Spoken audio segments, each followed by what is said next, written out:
நலமான வாழ்வே நிறைவான பெருஞ்செல்வம். இந்த தொடரில் இன்னைக்கு நாம் பார்க்கக்கூடியது மாதுளப்பழச்சாறு. மாதுளப்பழச்சாறை தினசரி அனைத்து வயதினரும், குழந்தைகள் முதல் முதியவர்கள் வரை சாப்பிடலாம். பிறந்த குழந்தைக்கு கூட 2 சொட்டு நீங்கள் வாயில் வைக்கலாம். அந்த குழந்தை சாப்பிடலாம். நல்லது தான் செய்யும், தீங்கு செய்யாது. ஒரு அற்புதமான ஒரு பழச்சாறு இது. இதை பழங்களின் ராணின்னு சொல்கிறாங்க.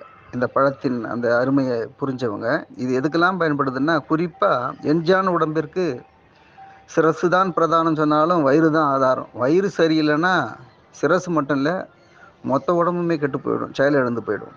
அப்படியாப்பட்ட இந்த வயிற்று சம்பந்தமான வயிற்றுப்புண், வயிற்று வலி, வயிற்று உளைச்சல், ஜீரண கோளாறு, பசியின்மை போன்ற அத்தனை பிரச்சனைகளும் குணமாக்கக்கூடிய ஆற்றல் இந்த மாதுளப்பழச்சாருக்கு இருக்குது. அதோடு இந்த பழத்தை நீங்கள் தொடர்ந்து சாறை குடிச்சிட்டு வரும்போது உடம்புல ஒரு தெம்பும், உற்சாகமும், மகிழ்ச்சியும் ததும்ப ஆரம்பிக்கும். இந்த கோடை காலத்திற்கு ஏற்ற ஒரு அற்புதமான உடம்பை குளிர்ச்சியாக்கக்கூடிய ஒரு பழச்சாறு தான் இந்த மாதுளை பழச்சாறு. அதோட மூலம், கர்ப்பப்பை சார்ந்த பிரச்சனைகள், பிணிகளை குணமாக்கக்கூடிய ஆற்றல் இந்த பழச்சாருக்கு இருக்குது. ஈமோகுளோபினை மிகப்பெரிய அளவில் விரைந்து கூட்டக்கூடிய ஆற்றல் இந்த மாதுளை பழச்சாற்றுக்கு உண்டு.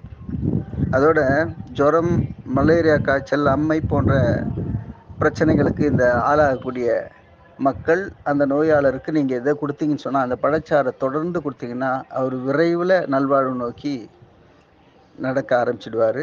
உடம்பு தெம்பும் உற்சாகமும் அவரை தொத்திக்கும். இந்த அற்புதமான இந்த பழச்சாற்றை, மாதுளை பழத்தை நீங்கள் தினசரி அனைவரும் சாப்பிட்லாம். இந்த நல்ல தகவல் நாடெங்கும் பரவ எங்களது ஐ லைஃப் சேனலை சப்ஸ்கிரைப் பண்ணுங்கள், கமெண்ட் பண்ணுங்கள், ஷேர் பண்ணுங்கள். அன்புடன் காஞ்சி முகிலன்.